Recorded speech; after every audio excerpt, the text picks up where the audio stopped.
SAO, uniendo familias.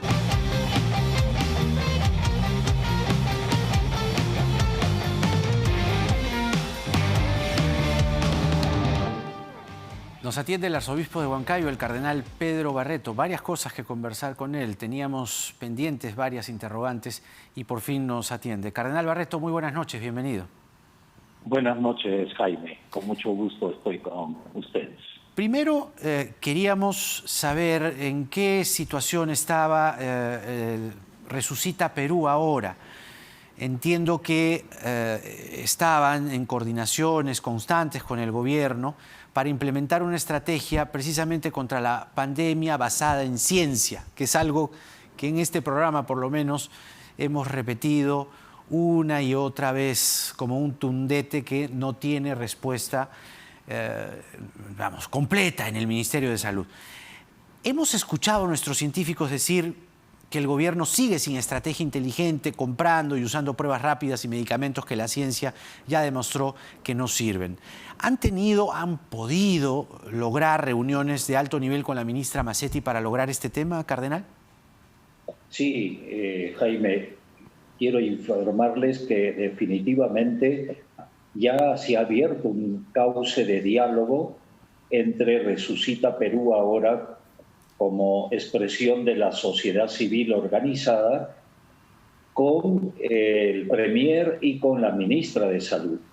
Aún más, la estrategia nacional que presentó el Premier de alguna manera ya se está poniendo en acción. Hay coordinaciones en los mandos medios y esto nos hace abrigar la esperanza de que estamos caminando en esta lucha frontal contra el COVID-19 para después, Resucita Perú ahora, avanzar en otras pandemias que hay, como es la desigualdad, la corrupción, la pobreza en nuestro país. Así es, pero, cardenal, la pregunta es si el gobierno o sus funcionarios más connotados, la ministra Massetti, en buena cuenta, han interiorizado, han internalizado la necesidad de apoyarse en la ciencia, es decir, no han sido muy proclives a ello, más bien reacios. Sí, efectivamente, yo he escuchado en las últimas semanas en Resucita Perú, a nivel de empresarios, a nivel de los médicos, a nivel de las mismas organizaciones sociales, los colegios profesionales, la misma afirmación: no nos escucha el gobierno. Pero, como vuelvo a repetir, y esto es patente, ya hay una vinculación, una articulación con el Poder Ejecutivo desde la estrategia nacional. Y en este sentido, nuestras preocupaciones inmediatas es la salud integral de todos los peruanos y peruanas, y estamos en eso en apoyo al Poder Ejecutivo. Usted y quienes lo acompañan en esta campaña Dona un aliento de vida en medio de la pandemia fueron quizá una de las primeras voces en una situación de urgencia. Estamos remontándonos a quizá los primeros meses, mitad de año a lo mucho, cuando veíamos largas colas de gente con su balón en la mano. ¿Cómo se ha podido, si acaso, cardenal, recomponer la situación del oxígeno en el país? En realidad ha habido un avance, yo diría, cualitativo. Aquí, por ejemplo, en Junín y también en otros lugares del país, ya los hospitales del MINSA tienen su planta de oxígeno. Salud también los tiene. Entonces, eso ha sido un avance, yo diría, cualitativo, que es lamentable porque nos cogió la pandemia desprovistos del oxígeno y dependientes de una empresa transnacional que tenía oídos sordos a este clamor de la necesidad del oxígeno. Claro. Cardenal, quería aprovechar su presencia porque en estos momentos nunca tan oportuna una reflexión sobre las cosas que están pasando. Y usted comprenderá que en medio de una pandemia, una crisis económica feroz, tenemos encima que, los peruanos digo, cargar con una crisis política a cuestas que agota, desanima y realmente asfixia. ¿Cuál es su impresión, su reflexión sobre los actos que envuelven al señor Vizcarra, pero también lo que está pasando en el Congreso, es decir, nuestras autoridades enfrentadas una con la otra, y por momentos parece ser que el objetivo central, es decir, la pandemia, acabar con las muertes del coronavirus, pierde foco? Cuando hay un país fragmentado como estamos viviendo en este momento de manera mucho más cruda y yo diría cruel, ¿no?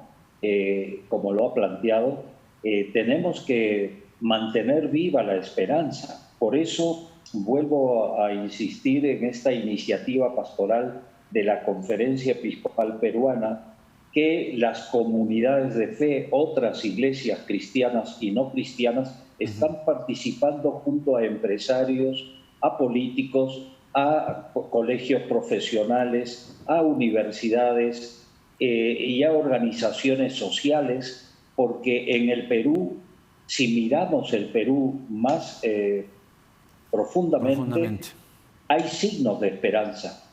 Hay signos de que hay personas, hay peruanos y peruanas que están luchando frente a esta desunión que hay desde el punto de vista político, y creo yo que tenemos que decir con mucha claridad que no podemos cerrar los ojos ante estos signos de corrupción que hay.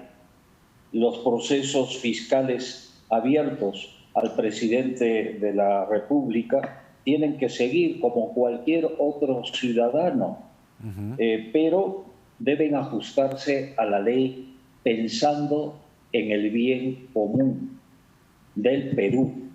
Y por tanto creo yo que Resucita Perú ahora es un espacio, un cauce inclusivo para soñar juntos desde esta situación difícil y dura que estamos viviendo, porque el Perú se merece un Perú, una sociedad unida socialmente, una sociedad que busque la justicia y la paz, porque en eso estamos caminando juntos. Llevamos 67 días de esta iniciativa pastoral que con mucha esperanza estamos nosotros viviendo.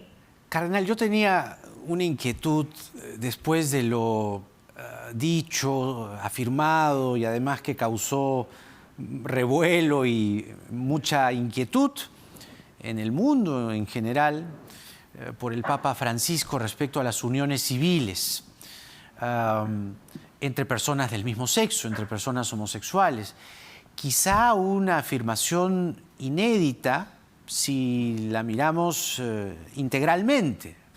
Y cuando digo integralmente me refiero a las mismas declaraciones de otros, no solamente digamos, monseñores, cardenales, etcétera, etcétera, sacerdotes mismos, ¿no? No se ha escuchado una afirmación tan clara, tan nítida. Pasados algunos días, y por eso también queríamos esperar cómo maceraba o cómo se digería la noticia al interior de la Iglesia, ¿cómo ha sido recibida, cardenal? Sí, mire, en realidad es un documental hecho por un ruso, hace las declaraciones que hizo el Papa sobre diversos temas, sobre la pandemia, sobre la situación de migraciones, sobre la situación de corrupción, y también le preguntaron si los hijos de un homosexual podrían participar en la Iglesia. Y la respuesta del Papa es que todo homosexual tiene derecho a participar en una familia. No por ser homosexual su propia familia lo debe extraditar, podríamos decir así. Entonces, la Iglesia es una familia que acoge, y habló pues de la necesidad de un respaldo legal desde una convivencia civil. Esta es la declaración fundamental del Papa Francisco. Ahí está expresando su calor humano desde el Evangelio de Jesús. Y él mismo dijo, a Jesús no nos lo podemos imaginar separando a unos y otros. Todos son personas humanas que tienen derechos y tienen deberes que cumplir. Este es el camino y la posición de la Iglesia y la expresión del Papa Francisco. Pero es en sí mismo un acto, yo no sé si llamarlo revolucionario, pero por lo menos inédito y que sienta un parteaguas, por lo menos en la opinión de un papa, ¿no? ¿Cuánto a partir de esa opinión puede transmitirse a los fieles y ser los mismos sacerdotes de cada comunidad, que este mensaje pueda propagarse? ¿O más bien cree usted que puede haber divisiones en la Iglesia con lo que ha dicho Francisco? Bueno, más que divisiones hay diferentes opiniones, ¿no? Pero lo que está claro y es fundamental y nadie lo puede discutir es que todos somos sujetos de derechos y deberes ante la ley y ante Dios. Y en este sentido tenemos que mantener viva la actitud de respeto a toda persona humana que piense distinto que nosotros, que actúe distinto que nosotros, porque de hecho ahí está la esencia de la fraternidad humana, que el mismo Papa Francisco en su encíclica Fratelli Tutti, hermanos todos, que el 4 de octubre pasado se hizo público. Y por tanto esta fraternidad humana nos habla de una sociedad abierta, de una actitud de servicio a aquel que está sufriendo las injusticias de la sociedad o la marginación, sea cual sea la causa. Y por tanto tenemos que ser consecuentes. El Papa no está inventando ni cambiando la doctrina. La doctrina es clara. El matrimonio es varón y mujer. Y por tanto ese es el núcleo fundamental de la sociedad. Si algunos homosexuales quieren convivir por decisión libre, tenemos que respetarlo y respaldar legalmente, porque son personas humanas que merecen todo nuestro respeto. Con una unión civil, porque el Papa no ha hablado de una unión patrimonial necesariamente, que era lo que decían algunos quienes mantienen resistencias aún tras lo dicho por Francisco. Se habla de una unión civil, claramente.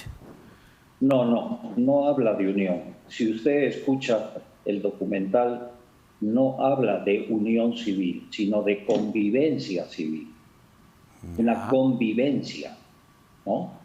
Esta es la... Pero puede aplicarse como una sinonimia, ¿no? Si es una convivencia civil, tiene que estar reconocida ante las leyes civiles, ¿no? No es una convivencia informal. Exacto. ¿No? Así es, pero claro, es convivencia. Bueno. Y en eso hay que cuidar mucho incluso las palabras, porque la unión civil le lleva a decir que es como un matrimonio y no es un matrimonio. Bueno, pero eso es, al fin y al cabo ha sido tomado como un paso importante, y de pasos está hecho el avance de la humanidad. Muchas gracias, cardenal, por esta entrevista. Hasta una próxima oportunidad. También. Que tenga usted muy buenas noches. Muchas gracias. Hasta luego. Buenas noches. Hasta luego. El cardenal Pedro Barreto, arzobispo de Huancayo, con nosotros, hablándonos de Resucita Perú Ahora. Nos dice también respecto a sus reuniones con el Ministerio de Salud que parece que ya hay un mayor entendimiento respecto a aplicar estrategias con ciencia, que era algo que se ha reclamado durante todos estos meses. Hablando de la pandemia, cifras del coronavirus para cerrar el programa, como es habitual cada noche. Se reportan 1.923 casos nuevos, 896 en las últimas 24 horas, 1.027 corresponden a los 7 días anteriores. Se han tomado 20.458 pruebas, tenemos 5.595 peruanos hospitalizados, han bajado 20 menos en relación a la cifra anterior, 1.084 peruanos en UCI, 22 menos respecto a la cifra anterior, 60 peruanos fallecidos en las últimas 24 horas. A esas 60 familias va este programa dedicado a ellas y ellos. 3.209 peruanos recuperados en las últimas 24 horas.